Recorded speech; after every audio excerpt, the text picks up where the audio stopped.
E a economia brasileira cresceu 1,9% no primeiro trimestre deste ano em relação ao último trimestre do ano passado.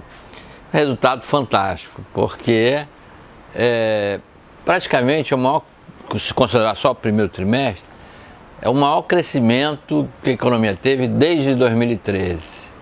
E se também a gente só comparar trimestre contra trimestre, é o maior crescimento desde 2020, ou seja, a gente sai da pandemia e volta a um crescimento. Não é aquele crescimento generalizado, ou seja, não é um crescimento que todos os setores da economia avançam. Na verdade, esse crescimento foi puxado pelo agronegócio, né, pela safra de grãos, safra de soja especialmente, que teve um salto. Quando a gente compara em relação ao ano passado, né, trimestre contra trimestre, e principalmente contra o primeiro trimestre, a gente vai ver um crescimento da ordem de quase 6% na agricultura. Somente nesse trimestre, o crescimento do agronegócio, né, do setor agrícola, agropecuário, foi de 21%, né, um crescimento fantástico. É o bom que a economia tenha um crescimento mais harmônico. Aí é um crescimento que a gente chama mais sustentável, né? Porque está se refletindo no comércio, na indústria, nos serviços, e esse ano está muito concentrado em um setor específico, que é o agropecuário. Mas não é mal, porque, como eu sempre falo, quando você joga uma pedrinha no meio do lago, vai formando ondas que vão se espalhando até chegar à borda.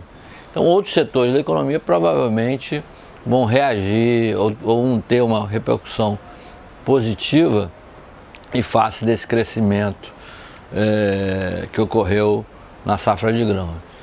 Eu cantei essa bola aqui, eu acho que os nossos modelos analíticos de previsão, modelos antecedentes, indicadores antecedentes, mesmo os modelos econométricos, eles não pegam certas sutilezas, né?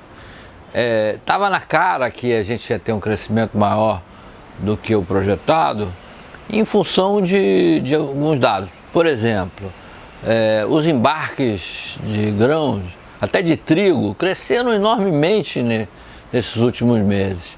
Ora, isso não acontece assim da noite para o dia, não fica um monte de navios parados à beira do porto esperando por cargas, né? Isso é contratado antes, é comercializado antes, tem contratos de financeiros que respaldam essas transações, enfim, tem que armazenar esses grãos que estão sendo escolhidos durante algum período, tem que contratar ferrovia, trem, tem que contratar caminhão para transportar até o terminal ferroviário, até o porto, enfim, tem uma série de movimentos que mostram que alguma coisa está acontecendo. Até consumo de combustível também nessas zonas produtoras.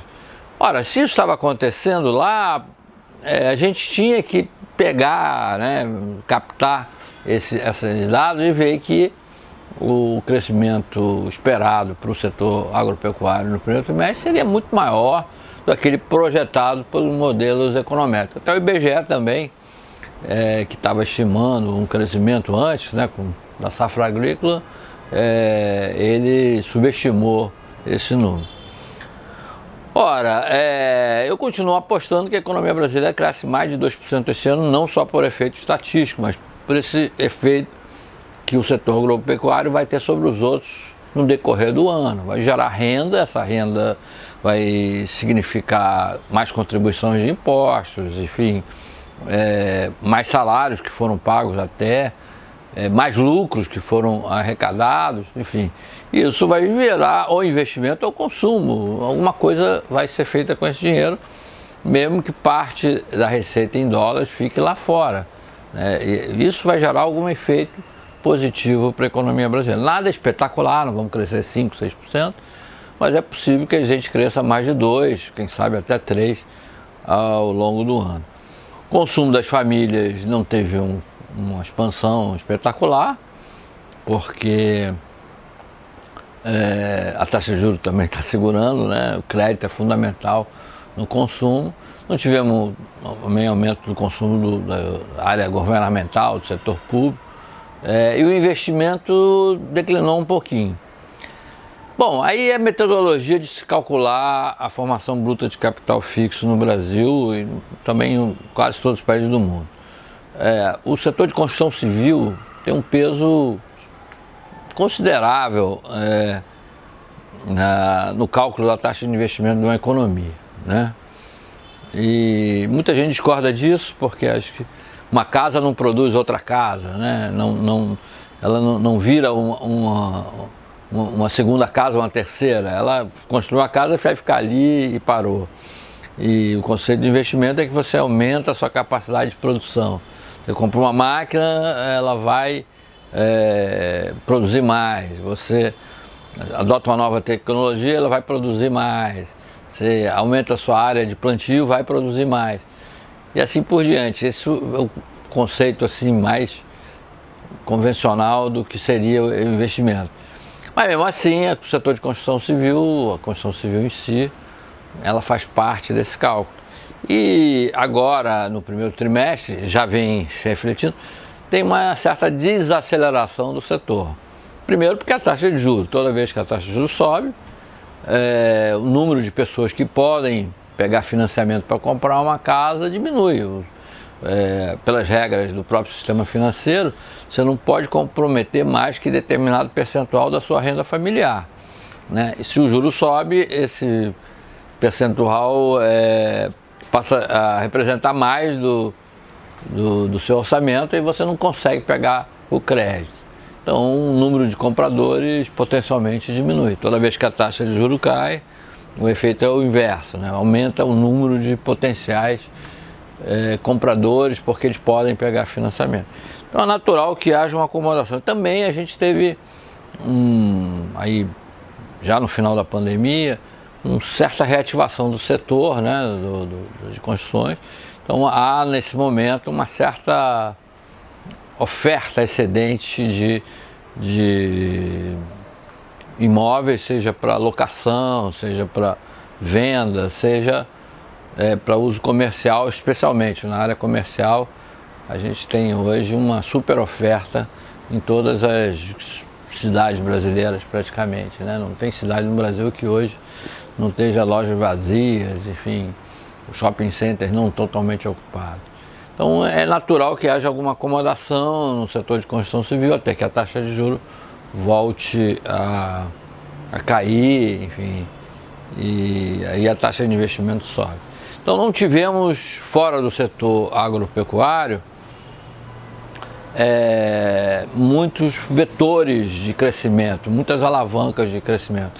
Os investimentos em infraestrutura estão acontecendo por causa das concessões na área de saneamento básico, ainda concessões na área rodoviária, né?